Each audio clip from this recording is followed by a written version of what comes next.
বহু যুগের ইতিহাসের সাক্ষী পর্তুগিজ গির্জা। বড়দিনের আগে সেজে উঠেছে ব্যান্ডেল চার্চ। হুগলি জেলার ঐতিহাসিক স্থান এবং ভ্রমণ কেন্দ্রগুলির মধ্যে অন্যতম হল ব্যান্ডেল চার্চ। গঙ্গার তীরে অবস্থিত ব্যান্ডেল ব্যাসিলিকা বহু ইতিহাসের সাক্ষী। 400 বছরের প্রাচীন এই চার্চ সারা বছর ধরে পর্যটকদের আনাগোনা লেগেই থাকে। ডিসেম্বর মাস পড়তেই সেই সংখ্যা বহু গুণে বেড়ে যায়। ইতিহাস ঘাঁটলে দেখা যায় 1536 সালে পর্তুগিজরা সপ্তগ্রামে বাণিজ্য করতে এসে বসতি গড়ে তোলে। গোয়া থেকে অগস্টিন ফাদারদের নিয়ে এসে 1599 সালে ব্যান্ডেলে একটি ছোট গির্জা তৈরি হয়। 1632 সালে সেখানে মুঘল সম্রাট শাহজাহানের সৈন্যদের সঙ্গে পর্তুগিজদের যুদ্ধ হয়। ব্যান্ডেল গির্জা ধ্বংস করে মুঘল সৈন্যরা। পরে শাহজাহানই গির্জা তৈরির জন্য অর্থ দেন এবং জমি দান করেন। সেখানেই তৈরি হয় গির্জা। আবার ব্যান্ডেল চার্চে রয়েছে মাদার মেরির স্মারক চাদরের একটি টুকরো। পর্তুগালের লিসবন থেকে আনা হয়েছিল। চার্চে রয়েছে মাদার মেরির মূর্তি, যা নদী থেকে পাওয়া গিয়েছিল 400 বছর আগে। আর আছে 35 ফুট লম্বা কাঠের তৈরি মাস্তুল, যেটি একটি প্রদর্শনশালায় স্থান পেয়েছে। জানা যায় 1655 খ্রিস্টাব্দে ব্যান্ডেলে তখন পর্তুগিজদের উপনিবেশ। ওই বছর একদিন একটি পর্তুগিজ জাহাজ বঙ্গোপসাগরে প্রবল ঝড়ের মধ্যে পড়ে বাঁচার জন্য নাবিক ঈশ্বরের শরণাপন্ন হন। তিনি মাতা মেরির কাছে প্রার্থনা করে জানান, জাহাজ রক্ষা পেলে যাত্রাপথে তিনি প্রথম যে গির্জা দেখতে পাবেন সেখানে কৃতজ্ঞতার প্রতীক হিসেবে মাস্তুল দান করবেন। পরে নাবিক জাহাজ নিয়ে গঙ্গা বক্ষ দিয়ে হুগলিতে পৌঁছান। এক সকালে নাবিক গঙ্গার পাড়ে ব্যান্ডেল চার্চ দেখতে পান। প্রতিশ্রুতি অনুযায়ী তিনি জাহাজের পাল লাগোয়া ওই মাস্তুল খুলে ব্যান্ডেল চার্চে দান করেন। তারপরেই জাহাজ নিয়ে ফিরে যান। সেই মাস্তুল চার্চের সামনে স্থাপন করা হয়। পরে ঝড়ে সেই মাস্তুল ভেঙে পড়ে। বর্তমানে ভারতের পুরাতত্ত্ব বিভাগ সেই মাস্তুলকে সংরক্ষণ করেছে একটি কাঁচের বাক্সে। নানা অলৌকিক ঘটনা ও বিশ্বাস নিয়ে প্রায় 400 বছর এহেন চলমান ইতিহাসের সাক্ষী ব্যান্ডেল চার্চ। এই চার্চ দেখতে যিশু ও মাদার মেরির কাছে সারা বছর প্রার্থনা করতে আসেন বহু মানুষ। তবে বড়দিনের সময় ভিড় হয় সবচেয়ে বেশি। ক্রিসমাস উপলক্ষে সাজিয়ে তোলা হয় ব্যান্ডেল চার্চ। পশ্চিমবঙ্গ সরকারের পর্যটন দপ্তরের সহায়তায় আলো দিয়ে সাজানোর পাশাপাশি গির্জার সামনে গোশালা তৈরি করা হয়, যেখানে যিশুর জন্ম বৃত্তান্ত তুলে ধরা হয়। 24শে ডিসেম্বর মধ্যরাতে হয় মিড নাইট মাস। রাত ঠিক 12টায় গাওয়া হয় ক্যালর।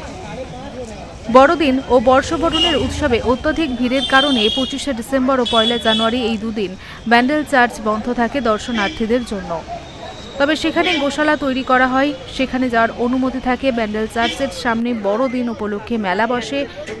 হরেক পসরা নিয়ে সাজিয়ে বসেন দোকানেরা। আমাদের কালকে কলেজ বন্ধ হয়েছে, আজকে আমরা সবাই মিলে একসাথে এসেছি। দেখি ব্যান্ডেল চার্চের অনেক ইতিহাস আমরা শুনেছি, কিন্তু আজকে আগেও একবার এসেছি, তখন ছোট ছিলাম। তো আজকে একবার ভালো করে দেখে ঘুরে দেখার ইচ্ছা আছে। ইতিহাসটা ভালো করে দেখবো, ওখানকার লোকেরা ভালো করে বলে। এবারে কি মানে বন্ধুদের সাথে আসা? সারাদিনের প্ল্যান কি শুধু ব্যান্ডেল চার্চ না আরো? না, ব্যান্ডেল চার্চ ঘুরবো, তারপর ইমামবাড়া যাবো, তারপর খেতে পাই। আমরা এই মেন লাইন থেকে আসছি। এর আগে এই ব্যান্ডেল চার্চের নাম শোনা গেছিল? অবশ্যই, আমি বললাম তো, আমি আগে একবার এসেছি ছোটবেলায়। কেমন লাগে এরকম চার্চে এসে ক্রিসমাসের আগে বুধবার? খুব ভালো লাগে, it's really tranquil and peaceful atmosphere. খুব ভালো লাগে। কি নাম? আমার নাম শাহানা। শাহানা প্রধান। কোথা থেকে এসেছেন বা এখানে ব্যান্ডেল? আমি এসেছি সল্টলেক থেকে। মানে শিয়ালদা থেকে এখানে। তো ভালো লাগে এখানে, যার জন্য এসি প্রত্যেক বছরই আসি। ঠিক আছে, প্রত্যেক বছরই আসতে ভালো লাগে। এমনই একটা জায়গা, খুবই ভালো লাগে। আর এখন তো অনেকগুলো, আগে ছোট ছিল, এখন অনেকগুলো সাইড সিনস করেছে বা কিছু। আর ভীষণ পবিত্র জায়গা, ভিতরে আসলে খুব মনটাও শান্তি হয়ে যায়, খুব ভালো লাগে। আজকেও ভিড়টা কম ছিল, কিন্তু প্রচুর ভিড় হয়। আর যেদিন ব্যান্ডেল ওয়াক থাকে সেদিন তো প্রচুর ভিড় হয়। এরকম একটা ব্যাপার। আর আমরা প্রত্যেক বছরই আসতে পারি। শীত পড়লে কি বেড়ানো শুরু হয়ে গেছে? হ্যাঁ, অবশ্যই শীত করতেই বেড়ানো শুরু হয়ে গেছে, অনেকদিন আগে থেকেই শুরু হয়েছে। কোথায় করে যাওয়ার প্ল্যান?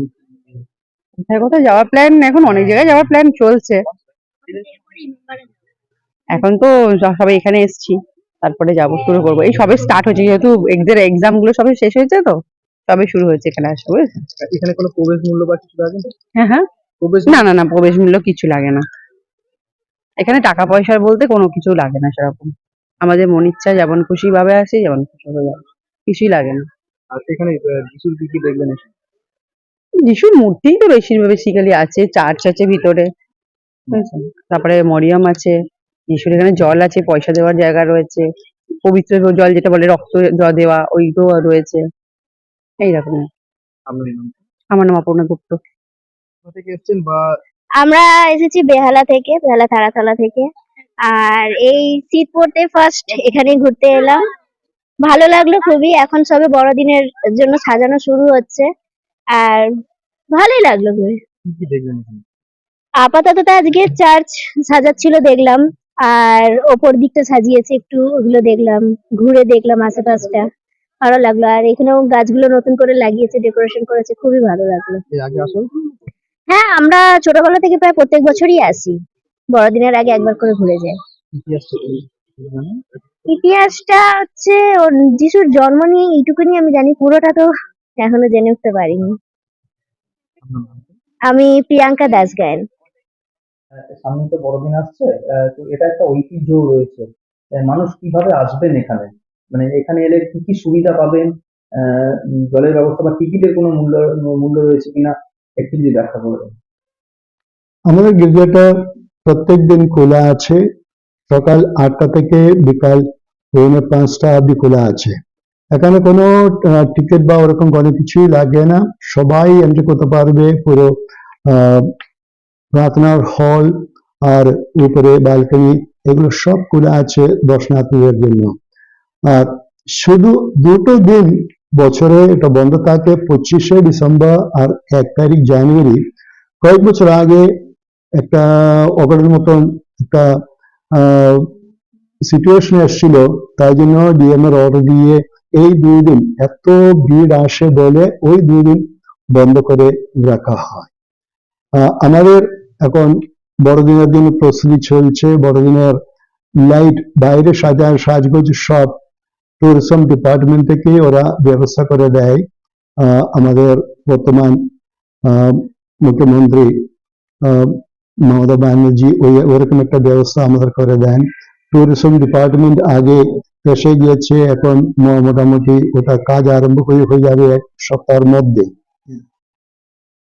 আমাদের বড়দিনের ঠিক প্রার্থনাটা চলে রাত্রে 10টার সময়।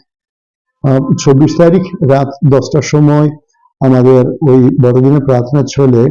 আর ওটাতে যে কোনো একজন আসতে পারে, ওটা এমনি তো কোনো বাধা নেই। কিন্তু অনেকজন আসে বলে তো বসার জায়গাতে একটু কম পড়ে, বারান্দা আর প্রার্থনা হল সবকিছুই লোকদের জন্য খোলা, চেয়ারগুলো ব্যবস্থা হয় বসার জন্য। এখানে মানুষ আসবে, মূল আকর্ষণটা কি থাকে, মানে ব্যান্ডেল চার্চে এসে? ব্যান্ডেল চার্চে দুটো আছে মেইনলি। আমি বললাম আমাদের প্রার্থনা হল তো রয়েছে, প্রার্থনা হলে তো অনেকজন প্রার্থনা করতে ঢুকে। আর আরেকটা হচ্ছে ব্যালকনিতে মাদার মেরির ওই ঐতিহাসিক স্ট্যাচু, যেটা 450 বছরের বেশি পুরানো ওই মূর্তিটা রয়েছে, যেটা নদী থেকে উদ্ধার হলো। আর তাছাড়া ওই যে মস্তুল, যেটা সামনে গেটের পাশে ওই একটা রুমের মধ্যে এখন আর্কিওলজিক্যাল সার্ভে অফ ইন্ডিয়া আবার নতুন ব্যবস্থা করে রেখেছে। এই 3টে হচ্ছে মেইনলি দেখার জন্য। আর তাছাড়া তো মাঠ আর এইগুলো সব রয়েছে। আর ওই বড়দিনের সময় ওদিকে নদীর ধারে আমাদের লোকাল প্রশাসন একটা মেলা চালিয়ে রাখে, ওটা তো 1 মাস মতন চলে। আপনার নামটা? আমি ফাদার জন, এই গির্জার মেইন প্রধান ফাদার। আর আমি তো এখানে রয়েছি এখন 2 বছর, এই 2 বছর এখানে আছি। হুগলি থেকে আব্দুল গফফরের রিপোর্ট, নতুন পয়গাম।